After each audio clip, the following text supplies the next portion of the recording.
All right.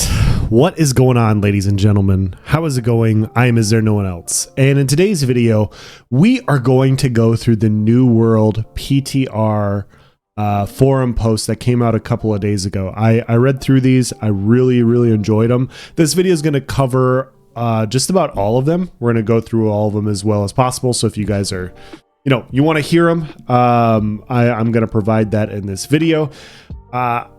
I'm going to provide my opinion on some of the changes when we get to it. Obviously, I have not played every single build and every single environment. So if I miss something, or if or if you guys have a differing opinion, I please ask you guys to provide your own opinion and let me know where I'm right, where I'm wrong, those sorts of things. So yeah, let's dive into it. General, we're not going to go through the general. We're just going to go through the PvP stuff. Notable fixes, expeditions, notable fixes, mutators, AI updates, world AI, expedition, combat changes, new heart rune ability, Firestorm. Create a tornado that damages targets in its path. You can also craft more powerful versions of the heart gem to fit your playstyle. Okay, we'll have to check that out. Mitigation formula, updated the PvP damage mitigation formula to better scale mitigation across a variety of players' gear scores. I'll be interested to see what this is. Change Fortify and Rend to directly scale the player's armor rating, increased Fortify and Rend caps to account for these changes. Both these changes are pretty interesting. I wish they went into a little bit more detail, but they have not. The damage mitigation formula is interesting because player gear scores scale pretty drastically from my experience in New World, just leveling up a character. So are they trying to make it better for newer players to where there's not as big of a gear gap? I'm not sure. I'm not sure what this is. We'll just have to see, I guess, when they provide more information. Critical hits, change critical damage calculations to be additive instead of multiplicative. Okay. Adjust the critical hit chance to no longer increase by your total critical hit chance for every non-crit hit that occurs. Now the chance will only increase by the weapon's base critical hit chance for each non-critical hit that is triggered. Okay. Increase base critical hit chance on Fire Staff, Void Gauntlet, Ice Gauntlet on the bow by 2% and on all other weapons by 4%. So Void Gauntlet, Ice Gauntlet got 6, bow got 2, all other weapons got 4. Equip loads, change bonuses that increased outgoing CC status effects duration on targets to being reduced incoming CC status effect durations on self. Okay. Heavy equip load, incoming crowd control debuffs, 20% reduced duration. Medium equipped load, incoming crowd control debuffs, 10% reduced duration. Very interesting. So some small buffs to heavy and medium armor. General changes, moved the 300 strength attribute bonus to be the 300 con bonus, and updated the functionality of the strength attribute bonuses to grant increased base damage on heavy attacks. This is a very big change. As a lot of you guys know, when you do OPR or dueling, whatever, 300 strength gives you grit, and you basically have like these 300 strength builds that obviously, they're 300 strength, so they're hitting hard. They have grit, so they can't be interrupted. The issue is when you run across a few of them, it's just really tough to counter. It's really tough to counter this type of thing, and so having that grit to be able to stay in the fight makes a lot more sense on 300 con. I think this is a good choice. I think this is personally a pretty good change in general because it gives you choices. Currently, like 300 strength choice is it's very good. It's very good. It hard counters a few different types of builds, and hard counters, are not fun. There's having good soft counters is good, especially like in a PvP environment. Hard counters, just makes combat a lot less eventful. And so I think this change is good. Obviously, you guys are inclined to disagree with me. Obviously, 300 strength attribute builds will disagree with me, so I'd like to hear your comments in the comment section below as to why you disagree with this. But yeah, I think it's pretty good. Fixed issue with dodge rolling, going prone and then dodge rolling again provides significant mobility. Okay. Fixed issue where 200 strength and 250 dex attribute bonuses were not consistently applying the damage bonus while some slows were active. Okay. Updated magic weapon heavy attack buffers to be more reliable. Fixed an issue where you could perform attacks with the wrong weapon by spamming the attack and swapping inputs. Fix an issue where the road buffs can be granted when on an area above a road, but not actually on it. Fishing actions widow. Fix the number of spells that were consumed durability for each enemy hit instead of the initial cast. Updated tooltip of the 250 strength attribute bonus to be more clear about the functionality. Fix spell targeting indicators. Fixed issues where toggling abilities wouldn't... Okay. I don't know if there's any other big things here. Fix issue where players could immediately transition into a fall and bypass the reaction if a stagger knockdown was triggered while jumping. So yeah, just a lot of quality of life bug fixes. Add a 50% max for the exhaust and increase stamina regen rate status effects. And spell aiming indicators are now preloaded so that during high load periods there's no delay showing them when using ability. There were a ton of weapon updates during this PTR patch notes talking about taunting. They added a lot of taunts. Calamity Counter, Mighty Gavel, Maelstrom, Cyclone, Incinerate, Wind Chill, Petrifying Scream, and Blast Shot all got a taunt added to them for PvE. Magic weapons removed the mana cost on all magic weapon light attacks. I think this is a good change in general. Makes, more magic-based abilities. This was a good change, in my opinion. I think this just makes a lot of sense.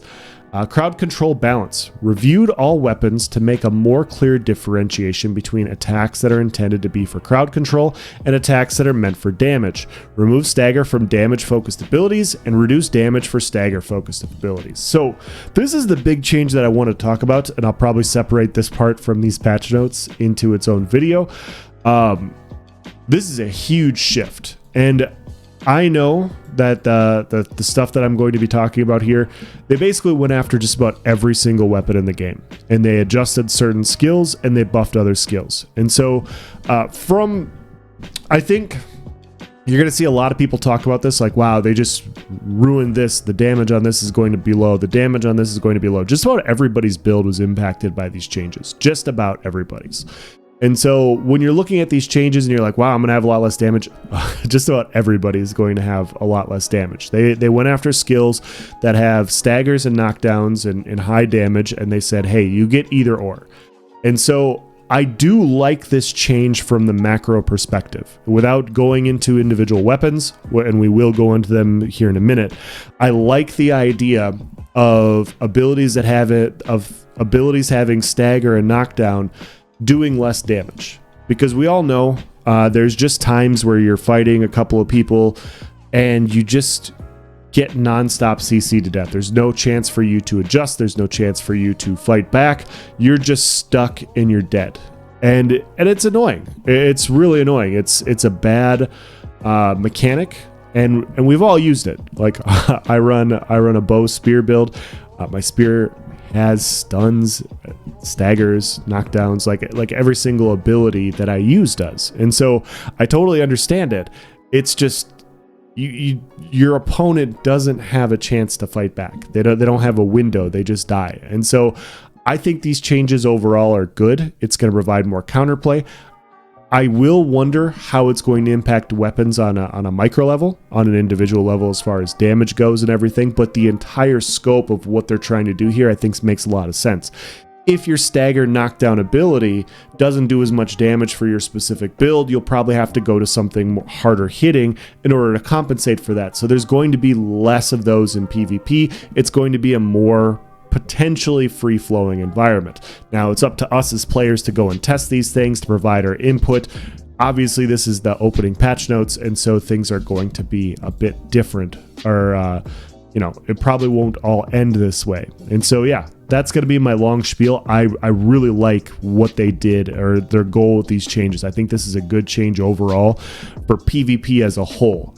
Now, individually, let's look at the weapons and let's see what everybody has a reason to be upset about. So, Warhammer. Shockwave, damage reduced from 80% to 60%. Wrecking Ball damage reduced from 130% to 90%. Clear Out damage reduced from 115 to 100. Path of Destiny, damage reduced from 100% to 70%. Sword and Shield. Shield Bash, Intimidating Bash, upgrade damage reduced from 100% to 75% weapon damage. Shield Rush damage reduced from 125 to 100. Shield Rush's improved weaken increased from 10 to 20%. That's a pretty big bonus. Leaping strike damage reduced from 150% to 100. Reverse stab no longer staggers. So you don't get the stagger with reverse stab. Apparently they're deciding this is the damage-based ability. And so you get damage. Spear. Javelin damage reduced from 125 to 80%. Perforate's final upgrade of impactful strikes no longer staggers and was reworked to inflict a stack of 10% weaken for 5 seconds on each successful hit, 3 stacks max. And then sweeps knockdown attack damage reduced from 75% to 45%. So they have their damage dealing ability and they have their CC abilities doing a lot less damage for Spear. Greatsword, Calamity counter damage reduced from 100% to 80%. Steadfast Strike, first attack damage reduced from 70% to 40%. Skyward Slash, first attack damage reduced from 80% to 50%. You got Rapier, Flourish and Finish no longer staggers. It hits really hard. They've decided it is the hard hitting ability for Rapier, and so they're not going to put a stagger on it. I think that makes sense, no matter how much I enjoy using it myself. Flurry's final upgrade, finalized upgrade, no longer staggers. It was reworked to apply a stack of bleed used by the rest of the tree on successful hit. Very, very interesting. Very, very interesting. I'll have to test that myself. Great Axe, Reap's first hit damage reduced from 70% to 60%. Gravity Well's melee swing, damage reduced from 99 to 25%. That is a huge adjustment to Gravity Well. Obviously, Gravity Well does a lot. It does a lot, and so they went after it in a few different ways because, you know, even if Gravity Well did no damage, and I'm not saying that should be the case, the fact that it pulls everybody in and locks people down makes it one of the best skills in the game for group-based PvP. Like just it by itself, pulling people in and snaring them in place, makes it one of the best skills in the game. Gravity Well's Vortex burst damage reduced from 125% to 100%. Insatiable Gravity Well perks burst damage reduced from 100% to 50%. They really, really went after Gravity Well hard here in the first PTR patch notes. Hatchet. Feral Rush's first attack damage reduced from 115 to 80%. Okay. Bow. Evade shot damage reduced from 125% to 90%. Rapid Shot no longer staggers. And so, yeah, once again, just going after these abilities that have stuns or staggers on them, reducing the damage or saying you don't get the stagger anymore. So I think both those changes make sense. Musket, stopping power damage reduced from 120% to 90%. Ice Gauntlet, Ice Spike's Mighty Spike no longer staggers. Void Gauntlet, scream damage reduced from 100% to 70%. Blunderbuss, fix an issue that caused the player to get into a bad state when entering a menu with mortar charge active. Indicator for loaded shots now counts down directly when ammunition left is equal to or less than the maximum number of loaded shots for a ranged weapon ability such as Blunderbuss Mortar.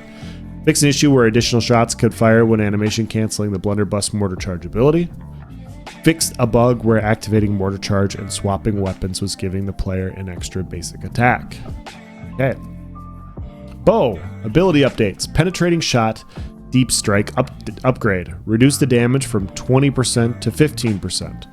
Long range passive. Reduce the damage from 15% to 10%. Opening strike passive. Reduce the damage bonus from 20% to 10%. Finishing shot passive. Reduce the damage from 20% to 15%. So a lot of adjustments for the bow, which is what a lot of people were talking about. We'll have to see how it plays on the PTR. But yeah, significant adjustments for the bow. Also, significant adjustments for the fire staff. A lot of people that I've been talking to are very, very excited about the fire staff changes. Not all nerfs this PTR, guys. Ability updates, Pillar of Fire, increase the size of the AoE from 2 meters to 2.5 meters, reduce the time it took to trigger the attack from aiming from 13 frames to 7 frames, 6 frame reduction. Okay. Removed a 3 frame delay from when the attack actually casted to when the damage was dealt. Reduce damage from 170% to 165%. Okay, so it's next to nothing. First strike upgrade, change condition from being based on target HP, but dealing 5% damage per stack of smolder on the target. Name change to strike the match. Okay. Arson's advantage upgrade, increase mana gain amount from 10% to 15%. Meteor shower, update the ability to channel for 1 second, then cast the ability. Spell will remain active in the world for 4 seconds post-cast. Increased damage of initial hit from 75% to 100% weapon damage. Updated status effect to tick at once per second instead of once every 0.75 seconds. So, slight nerf there in damage, just because it's happening every second instead of every 0.75 seconds. Increase the tick damage while inside from 25% to 50% weapon damage. Okay, so they're just adjusting the overall damage and saying it's still going to do more damage even though it's ticking for less. Updated mana to all be consumed at once upon activation. Immolation upgrade, increased mana gain per hit from 1% to 3%. Judgment of Helios upgrade, changed functionality to be hitting targets inside of the meteor shower effect with light or heavy attack will inflict a stack of smolder. Fiery Determination upgrade, moved upgrade to be final upgrade of meteor shower. This will force respec all fire staff mastery trees. All right. Fireball, updated ability to no longer leave behind the burning AoE on impact. Damage is now focused on the impact and smolder dots. Increased the attack damage from 140% to 150%. Scorched Earth. Change functionality to now apply a stack of smolder on hit. Incinerate, sped up start of attack. Increased damage of the attack from 130 to 150%. Added grit to the base ability. Flame Out upgrade. Remove second hit, change functionality to grant a stack of Empower for 7 seconds per target hit with the attack. Wow. 3% Empower per stack. Okay, 5 stacks max. Burnout. Set the distance, increase upgrade to be the base movement distance. Updated the damage over time effect that is applied by the ability to be the same smolder that the rest of the weapon uses. Increase the damage from 129% to 130%. To round out, nice round number. I just wanted to round it out. Okay. Heat it up, upgrade, change the functionality to be that the ability triggers an explosion right as the ability ends. Passive updates, spell focus, combine functionality of spell focus and flare into one passive. Heavies don't consume mana and grant 5% mana on hit. Okay. Singe changed from just light attacks to light and heavy attacks. Seems like a good change. Flare updated functionality to now trigger a 1 meter splash on impact. Pyromania, reworked to be increased damage by 10% versus burning enemies. Heat up, reworked to dodging through an attack, inflicts a stack of burn on the target. Trial by fire, changed activation condition from being hit to hitting a target within 4 meters of a player. Increased damage over time, damage from 5% to 20%. Decreased duration from 10 seconds to 5 seconds. Decreased cooldown from 120 seconds to 30 seconds. Wow, okay. That was a lot. That was a lot in one little bar. Updated all tooltips referencing the specific smolder burn to state smolder instead of burn. Burn will still apply to all general fire dot status effects, including smolder, but smolder is a unique burn. Ultimate updates, Rune of Helios, increase the radius of the AoE from 2 meters to 4 meters and reduce the damage bonus from 25% to 20%. The Reheat Ultimate, changed hitting a target with a heavy attack that has 5 stacks of burn will pop all burn stacks and deal 100% weapon damage in an AoE explosion around the player. 10-second cooldown. We got bug fixes. Great Axe, ability updates. Gravity Well is now considered a ranged attack. Charged, updated incorrect range description from 10 meters to 15 meters. All right, more bug fixes. Great Sword ability updates. Tuned primary and heavy attack homing to be consistent with other melee weapons, which is a big complaint among the community.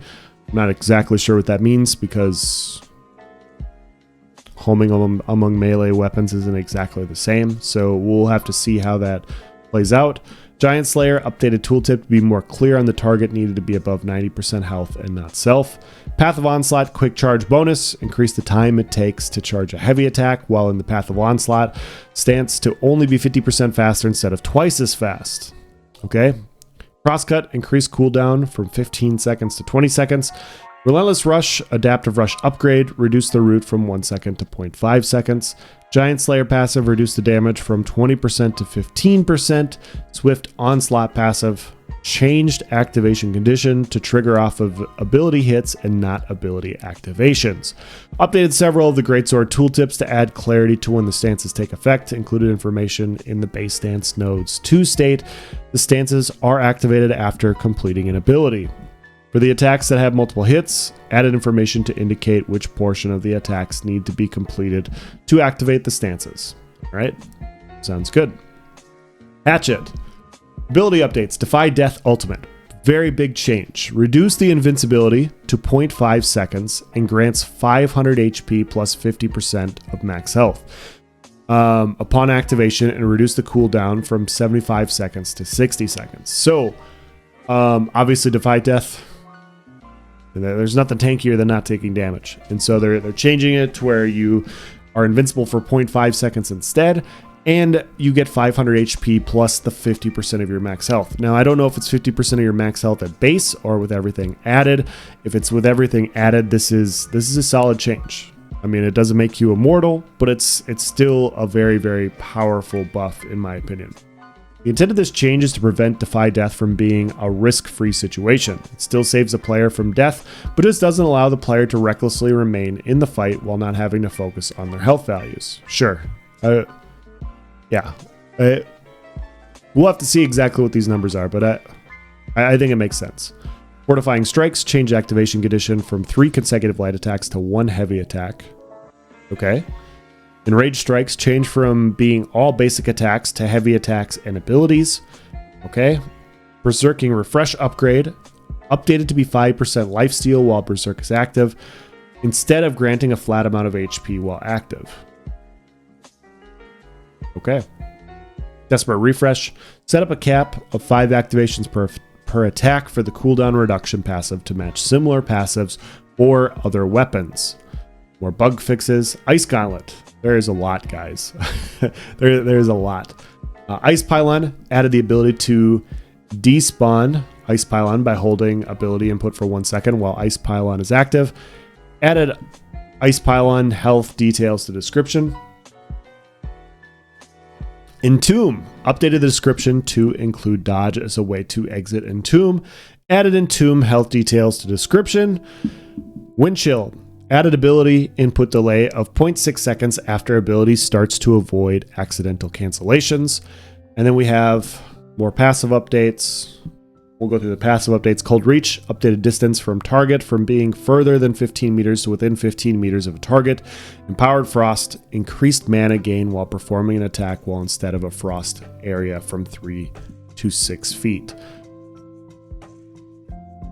I'm guessing that's supposed to be feet, not inches. I'm not going to go through the bug fixes like I haven't been. If you guys have specific things, I'll provide a link in the description and you guys can go read the bug fixes for your individual weapons. It's just saving some time because these are some long patch notes. Life Staff. Absolve passive updated to be for heavy attacks only since all magic weapons no longer cost mana on lights. Makes sense. Remove the required connection between Absolved Mending Touch and Blissful Touch passives in the Healing Life Staff tree. Sacred Ground update, Holy Ground, reduce the power of the increased stamina regen rate from 50 to 25%. Busket. I'm keeping it in there. Musket, ability updates, traps. Adjusted the cooldown to only trigger after the startup of the attack so that if the ability is interrupted prior to 1 frame before the toss occurs, the ability will not go on cooldown. Tuned aim down sight accuracy to reduce effectiveness of rapid long-range shots. Accuracy will be reduced when moving and aiming quickly. New passive, Steady Hand, replaces Ballistic Advantage. Increased accuracy of any musket shot when aimed down sight is maintained for 2 seconds. Increased accuracy will reset after a shot is fired. Steady Hand passive activates in 1 second and resets on shot while in shooter stance. Greater accuracy. Updated to remove accuracy penalty from hip shot. Updated the musket's aiming reticle appearance to better function with the musket accuracy system. Now, everybody has complaints about different weapons. Musket probably has the biggest complaint in OPR, just because of the distance with which you can fire from, how much damage it does, how you can stack into full damage while still just being able to kill people from, miles away. And yeah, Musket's an interesting one, obviously, because, in 3v3 environment, you don't see them nearly as effective. It seems to only really be an OPR thing. And so it's treading that line between trying to figure out, okay, what do we do about this? And obviously Mortal Empowerment is a big aspect to what Musket is doing, but I do think these changes are good. Musket, in some ways, the way it currently is functioning is just in a different weapon tier than I think what they were looking for. Like if you're going for the old like kind of in between with like Blunderbuss and Musket, with the old, I know there were two traditionally different types of muskets. There was the rifled musket that came out later, and then there was the more of like the cannonball or the balled musket that was a lot less accurate. And this current iteration pre-PTR is more of like the rifled musket, where it's just ridiculously accurate. And yeah, it's in a tier of its own for that very reason. And so reducing the accuracy and making it to where you have to aim for 2 seconds makes a lot of sense to me. If you want that long range accuracy, it adjusts the top end. I think people are still going to do a ton of damage. I think you're still going to see muskets in OPR, but we'll see.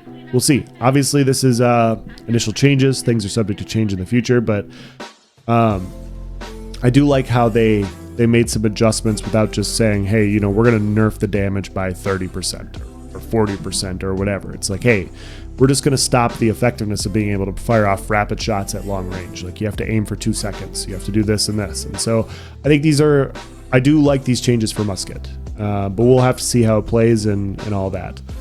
Sword and Shield bug fixes, Void Gauntlet, ability updates, Void Blade, added a ability input delay of 0.6 seconds after ability starts to avoid accidental cancellations. Baleful Tether. Buffs and debuffs now start at maximum values and no longer scale up. Increased projectile size from 0.4 to 0.5 meters. Increased impact damage from 10% to 100% and added damage text to the tooltips. Increased tether range from 15 meters to 20 meters. Tethered Focused upgrade. Increased mana regen rate, increased from 100 to 200%. Soul Eater upgrade. Changed trigger condition to be if the tether ends or is broken. Essence Rupture increased impact damage from 50 to 100% and added damage text to the tooltips. Increased projectile size from 0.33 meters to 0.5 meters.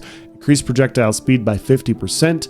Oblivion updated Invigorating Oblivion to grant 25% stamina regen rate instead of granting a flat amount of stamina per second. Lots of passive updates. Efficient Harvest, remove the condition for being below 25% mana, and changed health drain reduction from 50% to 35%. Deadly Range, updated the condition to be against targets with an active debuff, and made it work with both light and heavy attacks. Fervent Thirst, updated to work with both light and heavy attacks. Cleansing Harvest, they're doing a lot of that, the light and heavy attack changes. Cleansing Harvest, replaces Refreshing Harvest, changed functionality to be that Harvest Essence removes 1 debuff from self, 3-second cooldown. Leeching Bolts, remove the target health percent condition, reduce the amount of bonus healing from 30% to 20%. Extended Suffering, updated to work with both light and heavy attacks. Bug fixes, different perk changes. I don't know if we're not going to go through the perk changes. You guys can go through your own individual ones. Game mode updates, wars, target dummies cannot be attacked during wars. Outpost Rush, increase the amount of individual score players get while capturing or contesting the OPR claim circles. Has no effect on overall team score, just personal score. And remove duplicate kill confirm messages when you kill another player. I think those OPR changes are good. Arenas fix visual issue where sometimes consumables would show infinite quantity after playing. PvP arenas, fix issue where Q banner for arena would get hidden when the invite showed. Fixed issue that would sometimes show 3v3 arena opponents with a neutral focus nameplate instead of an enemy one. Cranberry Compote can no longer be used in PvP arenas. Sad face. Invasion. Improved invasion rewards. Players will now receive... We'll skip past that. Economy, progression, and gear. We'll not go through that. We'll try and make this shorter. Progression gear. There's a lot of information here. Progression, crafting, gathering, and refining, UI, UX, social, general social companies, trading posts, any other PvP changes. There's a lot of PvP changes in here, guys. So yeah, that's it. Like I said, I'll provide a link in the description for all these other changes if you want to look at that. If you're a PvEer, I'll provide that for you guys. But from a PvP perspective, a lot is changing. They're changing how, like I said, how the weapon abilities work. They changed a lot of passives. They reworked a lot of skills and abilities. These are huge, significant changes. Now, like I said before, I do like the direction of where the weapons are going. I do like the idea of a more free-flowing PvP environment where not everybody is snared or they get stun locked and locked down in place. My only question when I was reading these patch notes, not on an individual base, is they're reducing all these weapon abilities, the ones that stagger and stun, which I don't disagree with. As a whole, I don't disagree with it. I'm not saying each individual weapon, it shouldn't be that way. I don't want to get in those discussions. But what I question is damage is going to be reduced, right? Like and depending on how the resistance changes are going in the first part. But if damage is getting reduced, why wasn't healing reduced in a PvP perspective? Like currently, healers, life stat builds are very, very powerful right now. The support that they're providing is very good. Some are very tough to kill, and good on you for being a very good healer. But if you're reducing the damage, the concern there is the strong gets stronger at that point. And so it makes stronger healers even better than what they currently are, which I think is problematic. You don't want to get in a situation where people aren't dying in a PvP environment. You just don't want to have it. It doesn't make it enjoyable. And so that would be my one concern. Now, I'm not saying an adjustment to more damage-based skills won't get you there, because it might. You might just have to switch to more damage-based skills and you might just be fine. But that would be my question. They reduced a lot of abilities, and so depending on how different gear and build loadouts change, might need to adjust healing in a PvP environment. And I know they need healing in a certain way for PvE stuff, but that would be my one concern. And so yeah, this isn't a call to arms to say reduce healing or anything like that, but yeah, you see these changes and you see big reductions in damage on certain skills and abilities. And so there's a lot of skills and abilities getting adjustments. And almost all of them are reductions in damage. And so, yeah, that's my perspective. That's my point of view. Yeah, but I'm going to end it here. We made this video long enough. I don't have to drag it on any longer. Let me know what you guys think. Let me know where you agree or disagree with me at. This is just my opinion. We all have different opinions. We all play different builds. We all play different things. But overall, I liked the patch notes quite a bit. I thought this was a good first draft. It seems like they really took input from the community and they put forward some very good changes. And obviously things will have to get tweaked, and hopefully they make good adjustments off of player feedback on the PTR. That's what we want as players. We want just the game to get better and better. And so, yeah, I'm going to end this video here. Thank you for watching, guys. Have a nice day.